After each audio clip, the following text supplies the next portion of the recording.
नमस्कार, राष्ट्र की बात में आपका स्वागत है। मैं हूं मानक गुप्ता। आज बात करेंगे बिहार विधानसभा चुनाव की, जिसकी रणभेरी बज चुकी है। बिहार में 3 चरणों में 28 अक्टूबर, 3 नवंबर और 7 नवंबर को वोट डाले जाएंगे। 10 नवंबर को नतीजों का ऐलान होगा। इस बीच चुनाव की तारीखों का ऐलान होते ही जीत के दावे भी शुरू हो गए हैं। सरकार और विपक्ष दोनों अपनी अपनी जीत के दावे कर रहे हैं। हालांकि चुनावी सर्वे इस बात का इशारा कर रहे हैं कि बिहार में एक बार फिर नीतीश कुमार की अगुवाई में एनडीए की जीत हो सकती है। सी वोटर के सर्वे का अनुमान है एनडीए आसानी से बहुमत हासिल कर लेगा।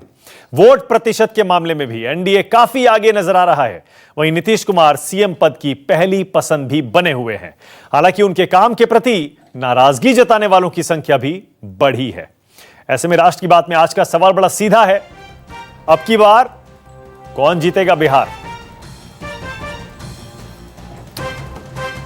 आज इसी पर बहस करने के लिए मेरे साथ बीजेपी से सुदेश वर्मा आ गए हैं, कांग्रेस से रागिनी नायक हैं, यहां स्टूडियो में एके वाजपेयी जी आ गए हैं एलजेपी से, मृत्युंजय तिवारी को आप देख पा रहे हैं आरजेडी से पटना स्टूडियो में बैठे हुए हैं, और जेडीयू से राजीव रंजन भी आ गए हैं। आप सभी का स्वागत है। मैं आपसे शुरू कर रहा हूं आज रागिनी, क्योंकि जो सर्वे आया है सी वोटर का रागिनी, वो तो बड़ा सीधा सीधा कह रहा है कि इस बार एनडीए की न सिर्फ जीत होगी बल्कि पहले से भी बड़ी जीत होगी। 141 से भी ज्यादा सीटें, 150 सीटें आ सकती हैं। तो ऐसे में तो जब लगातार ये दावे हो रहे थे, कोविड में सरकार फेल हो गई, अर्थव्यवस्था में सरकार फेल हो गई, बेरोजगारी इतनी बढ़ी हुई, उसके बावजूद सर्वे ये जीत क्यों दिखा रहे हैं एनडीए की रागिनी?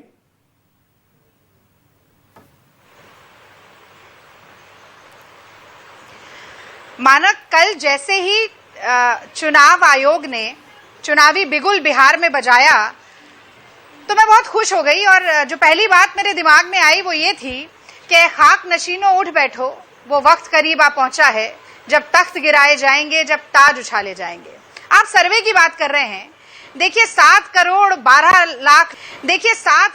12 लाख लोग जो वोट देने वाले हैं बिहार में, उनमें से कुछ सैकड़ों या हजारों लोगों से बातचीत करके, कुछ चुनिंदा खास किस्म के सवाल पूछकर इतने जटिल चुनाव का सही आकलन लगाया जा सकेगा, मुझे लगता नहीं। और ये बात तो आप भी मानेंगे मानक कि उत्तर प्रदेश और बिहार 2 ऐसे राज्य हैं जिनके राजनीतिक समीकरण इतने जटिल हैं कि वो अंत तक भी ये अनुमान लगा पाना कि कौन जीत रहा है हार रहा है बड़ा मुश्किल होता है। और फिर धरातल पर जो स्थिति है उसको तो आप भी जानते हैं, मैं भी जानती हूँ। अब देखिए, तथाकथित सुशासन बाबू आज सुशांत सिंह राजपूत के कंधे पर रखकर चुनावी बंदूक चलाने को तैयार हैं, और हम बहस कर रहे हैं कि सरकार किसकी बनेगी। पर आपने सवाल पूछ लिया तो मैं जवाब देती हूँ कि नीतीश सरकार में महंगाई की मार है, नौजवान बेरोजगार है, महिलाओं पर अत्याचार है, किसान आत्महत्या करने को लाचार है, दुकानों का ठप्प पड़ा व्यापार है, श्रमिक और मजदूर के पेट पर लगातार हो रहा वार है। तो लाजिम यही है कि अब इस सरकार को जनता द्वार दिखाने वाली है और महागठबंधन की सरकार बनने वाली है। सीधा सा जवाब है। और आप भी तो ये बात जानते हैं, ये आंकड़ा छुपा नहीं है, सुदेश बाबू भी जानते होंगे कि नीति आयोग के हिसाब से बिहार विकास के सूचकांक पर सबसे नीचे के पायदान पर है। सुदेश वर्मा, शिक्षा के सूचकांक पर देश में सबसे नीचे के पायदान पे है। आइए स्वास्थ्य के सूचकांक में नीचे से दूसरे नंबर के पायदान पर है। और एक बात और जोड़ दूं, यही सर्वे ये भी बता रहा है कि करीब 46% लोग नीतीश बाबू के काम से खुश नहीं है। हाँ, सुदेश वर्मा बताइए, 46% जो लोग सरकार से खुश नहीं हैं, आप उनको अंडर एस्टिमेट कर रहे हैं, और सिर्फ आंकड़े ये जो हैं कुछ सैकड़ों लोगों के आधार पर जो बनाया गया सर्वे, उस पर आप खुश हो रहे हैं? जी देखिए, ऐसा है ना मानक जी, आपको पता है 2019 में एक इंटरव्यू दिया था राहुल गांधी जी ने चुनाव के नतीजों के पहले, बड़ा कॉन्फिडेंटली कि एकदम बस कांग्रेस सरकार में आ रही है, खूब गाली दिया मोदी जी को। लेकिन नतीजा क्या हुआ, उस इंटरव्यू को देखना बहुत जरूरी है, आपको समझ में आ जाएगा कि इनका असेसमेंट कितना सही होता है। देखिए, बिहार की राजनीतिक समस्या जटिल जरूर है, लेकिन ये मान के चलिए कि प्रत्येक बिहारी जो है राजनीतिक तौर पर बहुत कॉन्शियस है। वो जब भी ऐसा मौका आया है, अपने छोटे छोटे डिविजन्स को, जाति और धर्म के, उसको तोड़कर उसने सही सरकार को चुना है। और यही कारण है कि बीजेपी का बहुत बड़ा वर्चस्व है वहाँ, एनडीए वहाँ बहुत मजबूत है, और नीतीश जी ने बहुत अच्छा कार्य किया है पिछले 15 सालों में। और आपको पता है कि लोगों को पता है नीतीश जी का अल्टरनेटिव अगर आप ढूंढेंगे और राइवल अलायंस में जाएंगे तो आप कितनी बड़ी गलती करेंगे। यही पटना, ये गलती आप एक बार कर चुके हैं, सुनिए ना सुदेश वर्मा, ये वही गलती जो आप एक बार कर चुके हैं। वही ना, गलती नहीं है। जब आप वो नीतीश दूसरा कुमार से अलग हो गए थे, मतलब नीतीश कुमार अलग हो गए थे, एक ही बात है। नहीं, वो कॉन्टेक्स्ट दूसरा था, उस पर काफी डिबेट हो चुका है। नीतीश जी के अपने रिजर्वेशन, नीतीश जी गए, फिर उनको लगा नहीं, मैं आज ये सवाल इसलिए कर रहा हूं आपसे, नहीं, आज ये रेलेवेंट इसलिए है क्योंकि आप जेडीयू के साथ में, सुन तो लीजिए मेरी बात तो सुन लीजिए, आज ये सवाल आज अहम इसलिए है क्योंकि आज आप जेडीयू के साथ मिलकर चुनाव लड़ रहे हैं। पिछला चुनाव आपने जेडीयू के साथ नहीं लड़ा था, इस बार कहानी बदली हुई होगी। पिछली बार जनता ने नीतीश कुमार और आरजेडी के गठबंधन को जिताया था, लोग ये भूले नहीं होंगे। इस बार आप जेडीयू के साथ मिलकर चुनाव लड़ रहे हैं। आपको पता है कि लोगों ने देखा कि सुशासन का मतलब कि नीतीश जी और बीजेपी को साथ रहना है, जेडीयू बीजेपी को साथ रहना है, एनडीए को इंटैक्ट रहना है, क्योंकि जो विकास वहां हुए हैं। और इसके अपोजिट की आपको याद होगा, पटना स्टेशन उतरते के साथ लोगों को डर होता था कहीं किडनैप ना हो जाए और दीघा में जाके लोग रख देंगे। अच्छा रुकिए, मैं अपनी स्क्रीन पर वो सारे आंकड़े फिर से ला रहा हूं, दर्शकों को वो आंकड़े जरा दिखाते रहेंगे हम सर्वे के, ताकि लोगों को ये पता रहे कि कल चुनाव की घोषणा के बाद जो बिहार पर सी वोटर का सर्वे हुआ है वो क्या कह रहा है। एनडीए की बड़ी जीत दिखा रहा है, पर क्या वाकई इतनी बड़ी जीत की उम्मीद राजीव रंजन आपको है क्या सर्वे के इन नतीजों से आपको भी हैरानी हुई क्या राजीव रंजन, कि तो 150 सीटें दे रहे हैं, 45-46% वोट दे रहे हैं, जो कि पिछली बार से भी ज्यादा है।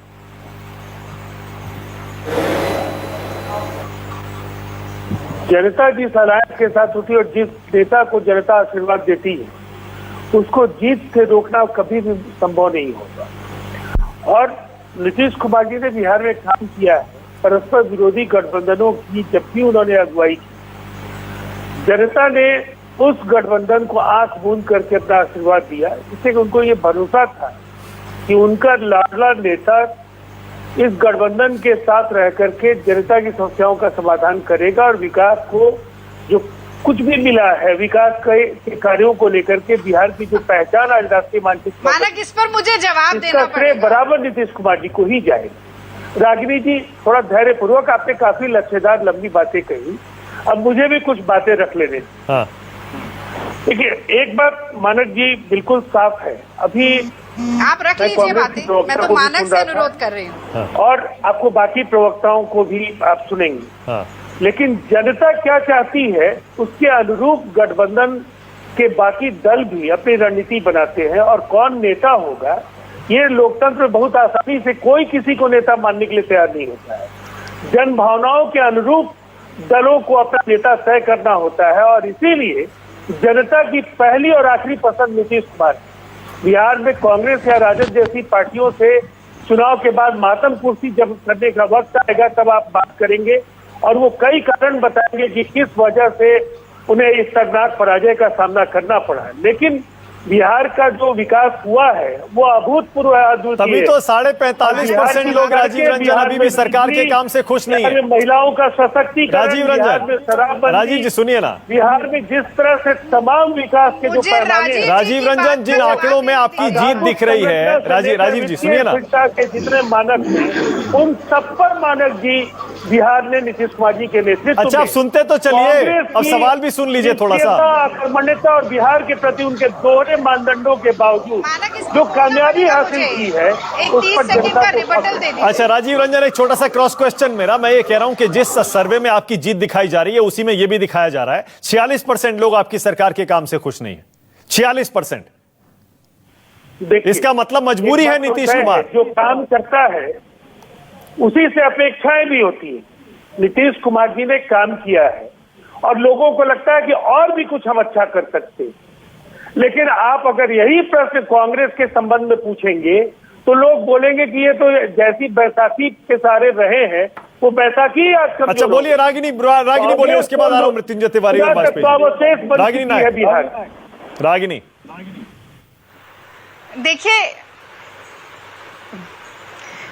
देखिए राजीव भाई बड़े प्रबुद्ध व्यक्ति हैं और बहुत ही अच्छे से सभ्यता से बहस करते हैं। उनके बीच में मैं बोलना नहीं चाहती थी, पर उनका जवाब जरूर देना चाहती हूं।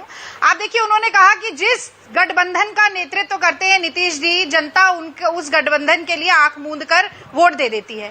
अब पिछले चुनाव में ही चले जाइए, अगर यही बात होती तो सिंगल लार्जेस्ट पार्टी के रूप में जदयू उभरती, भाई जदयू के तो नेता मुख्य तौर पर अब शरद पवार जी को अब अलग भी मान ले आप, तो आपके नेता तो सुशासन बाबू ही थे, लेकिन सबसे ज्यादा सीटें किसकी आई? राजद की आई, 61 सीटें आई। हाँ, माफ कीजिए, शरद यादव। तो अब आप इस तरीके का तर्क अगर राष्ट्रीय चैनल पर बैठकर देंगे तो कौन सुनेगा बात? और आप क्या कहना चाहते हैं? चलिए ये बात मैं आपकी मान लेती हूँ। सवाल का जवाब केवल 2010 के चुनाव परिणाम है, जब राजद को 22 सीटें मिली सुनिए ना, और जनता दल यूनाइटेड को 115 सीटें मिली थी। और समझ लीजिए कि नीतीश जी जिस अलायंस में थे उसकी वजह से राजद को इतनी सीटें मिली। तो जवाब देंगे। सुन लीजिए ना, सुन लीजिए, आप सिंगल लार्जेस्ट पार्टी जदयू नहीं थी, ये तथ्य है। और मुझे ये बता दीजिए कि जिस जनता ने उन्हें प्यार दिया उस जनता के लिए क्या बिहार को मोदी जी से 1.25 लाख करोड़ का पैकेज दिलवा पाए? क्या विशेष दर्जा दिलवा पाए? क्या बिहार में एक भी स्मार्ट सिटी बनवा पाए? क्या कोई भी न्यू इंडिया की झलक बिहार में दिखा पाए? पूरे नहीं रागिनी, एक सेकंड रागिनी, नहीं, ये सारी बातें अलग हैं रागिनी। उसके बावजूद चुनाव के सर्वे तो ये कह रहे हैं ना, नीतीश कुमार सबसे पॉपुलर हैं आज भी सीएम पद के लिए। मैं फिर से वो आंकड़ा दिखा रहा हूं एक बार। मृत्युंजय तिवारी, उसके बाद आपके पास ही आ रहा हूं। मृत्युंजय तिवारी, जरा इस आंकड़े पर एक कॉमेंट करिएगा। मृत्युंजय तिवारी नीतीश कुमार मुख्यमंत्री पद के लिए आज भी सबसे ज्यादा लोकप्रिय हैं और उनके आगे कोई दूर दूर तक नहीं टिक रहा है। मृत्युंजय तिवारी दूर दूर तक कोई नहीं है। देखिए मानक जी, ये सर्वे किस रूप में किया गया, कहाँ किया गया, ये सर्वे कराने वाले, सर्वे करने वाले जाने। हम तो कह रहे हैं कि इस सर्वे में जो दिया गया है उसमें कम सीट दिया गया है। एनडीए गठबंधन को तो उनके नेता दावा कर रहे हैं 243 सीट जीतेंगे। अगर ये सी वोटर वाला 243 भी आप लोग दे देते तो वो भी ठीक था, लेकिन 10 नवंबर को आपके स्क्रीन पर हम यहीं बैठेंगे आपके स्टूडियो में। हाँ। आपके स्क्रीन पर पता चल जाएगा कि किसका सर्वे सही था और किसका सर्वे गलत था। जिसको जो सर्वे कराना है, आप बताइए कितनी सीट जीत रहे हैं? था ना, बता दीजिए। झारखंड का सर्वे, भाई हम तो देखिए, हम तो जनता की अदालत में है, नतमस्तक है।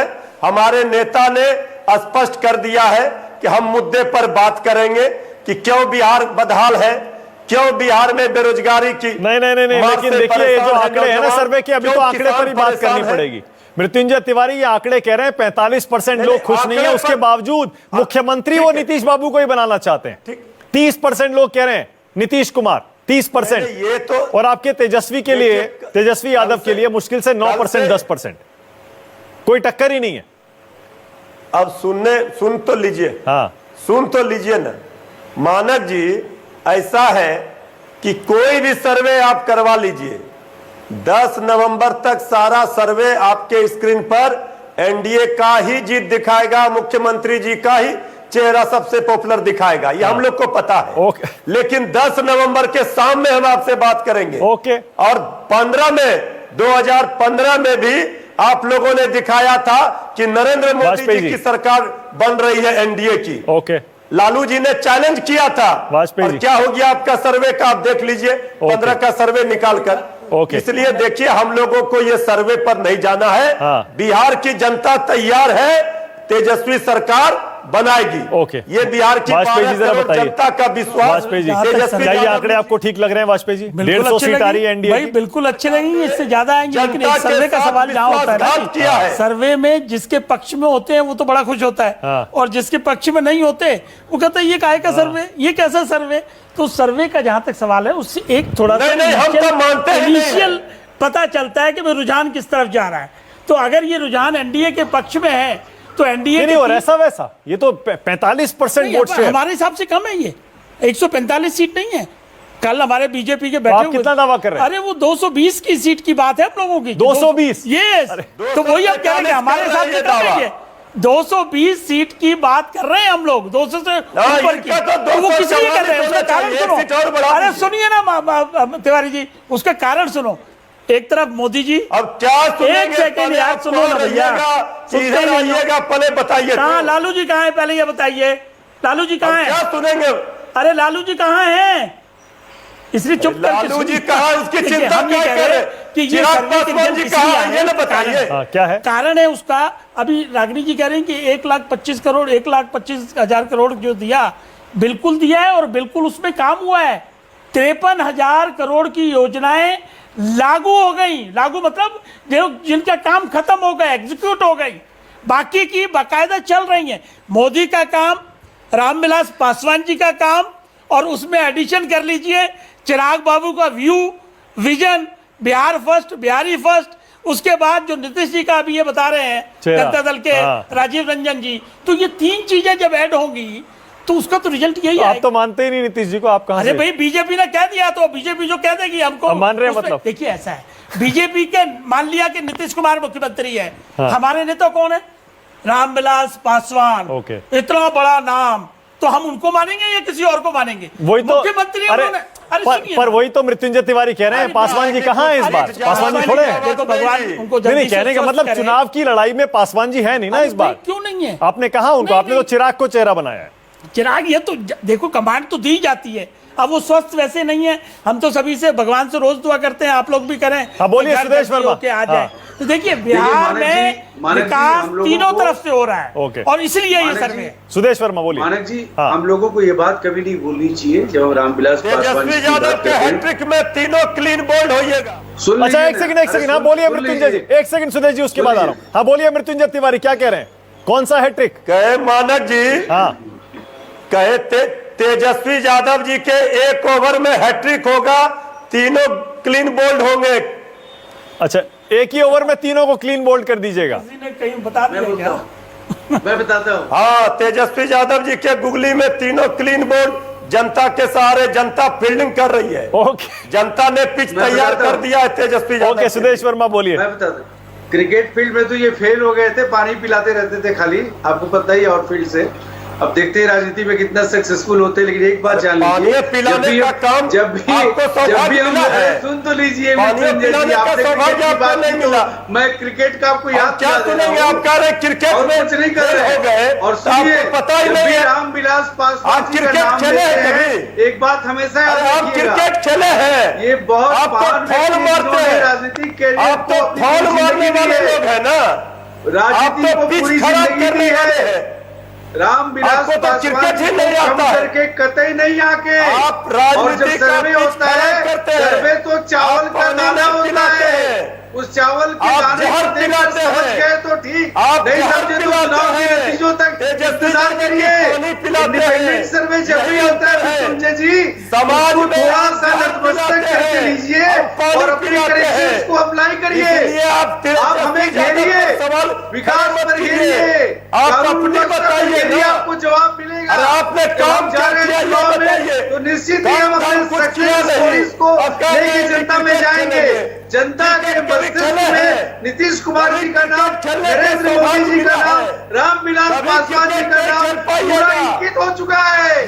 राजनीति मत करिए, लालू जी और उनकी भेड़ पार्टी को कोई मौका नहीं मिलने वाला। राजनीति उन्माद की राजनीति, ये खेल भावना नहीं है। उन्माद भैया, तो सब बिहार को एक अच्छा लॉ एंड ऑर्डर मिल रहा है, आप नहीं चाहते, उठाईगिरी नहीं कर पा रहे, किडनैपिंग नहीं कर पा रहे, कानून अपना काम कर रही है, आपकी इंडस्ट्री बंद हो गई किडनैपिंग की। ओके, जरा रागिनी और राजीव रंजन को लाइए।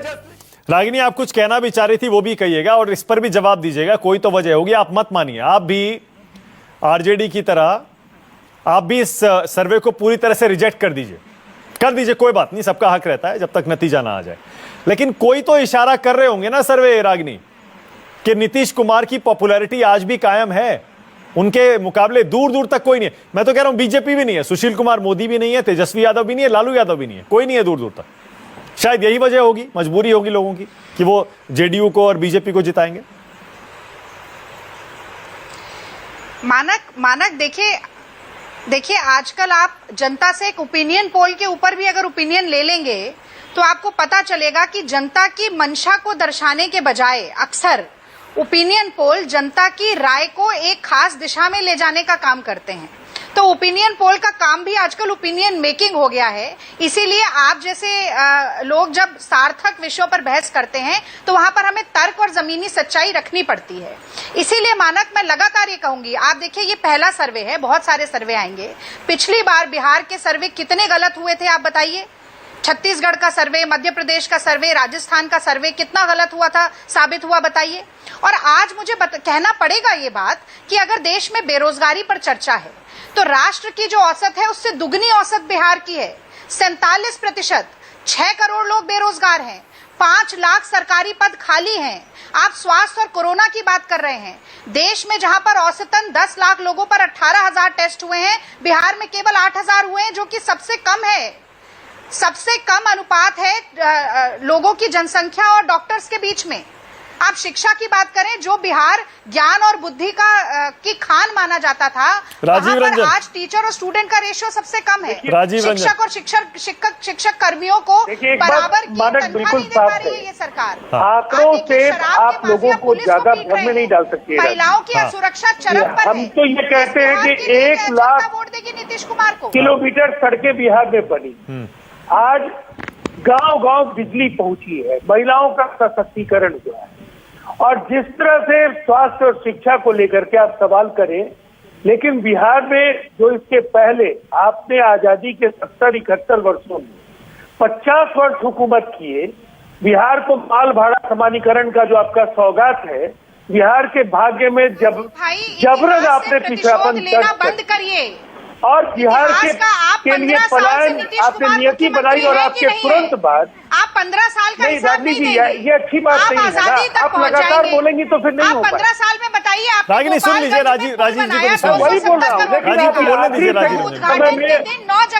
रागिनी, मैंने आपको मौका दिया, राजीव को सुन लीजिए, सुन लीजिए राजीव रंजन को साफ है, उनको भी आके बोलने। जनता जानती है कांग्रेस ने बिहार का जितना नुकसान किया है, सेस रॉयल्टी से लेके माल भाड़ा समानीकरण, ये वजह थे बिहार के पिछड़ेपन के लिए। और बिहार को जिस तरह से इन 15 वर्षों में सींचने और संवारने का काम नीतीश कुमार जी ने किया, एक विश्वकर्मा की तरह बिहार का नव निर्माण किया है। और इसीलिए नीतीश कुमार जी के आसपास किसी राजनीतिक दल की दूर तक अगर पहुंच नहीं है तो जनता उन्हें चाहती है, पसंद करती है।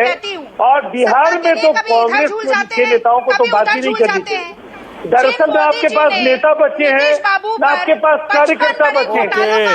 इसका मतलब वाजपेयी जी क्या ये समझे सारे आंकड़े देखने के बाद 45% लोग काम से खुश नहीं है, लेकिन उसके बावजूद नीतीश बाबू को और बीजेपी को वोट देंगे क्योंकि और कोई ऑल्टरनेटिव नहीं है। टीना मतलब वही टीना फैक्टर हो गया ना, देयर इज नो ऑल्टरनेटिव। तेजस्वी में शायद लोगों को भरोसा नहीं दिखता है। ऐसा है कि जो आपका सर्वे बता रहा ना, हम भी तो यही कह रहे थे, हमारे चिराग बाबू भी यही कह रहे थे कि भाई काम हुआ है, उसमें कोई दिक्कत नहीं है, लेकिन कुछ कमियां हैं। और ये अपने जनता दल के प्रवक्ता राजीव रंजन जी भी कह रहे हैं कि भाई 100% तो हम क्लेम भी नहीं कर रहे, जो कमियां रह गई हैं उसको। राजीव रंजन कह रहे हैं कि नीतीश कुमार जीतेंगे, चाहे वो किसी के साथ भी जाए। बात सुनो, किसी के साथ भी जाए, काम की बदौलत, काम की वो कह रहे हैं चाहे बीजेपी के साथ जाए तो भी जीतेंगे, आरजेडी के, यही तो कहा उन्होंने। ऐसा नहीं कह रहे भाई नीतीश, भाई देखो आरजेडी के साथ जब जीते तब भी वो कह रहे हैं नीतीश बाबू की वजह से जीते। अल्टीमेट पैरामीटर जो है जनता के दिमाग में होता है, भरोसा करती है, जनता विकास देखती है, सबसे नंबर 1 वो देखती है कि आदमी करप्शन पार्टी को भी जनता ने माफ की, राजद को भी माफ कर दिया था जनता ने। केवल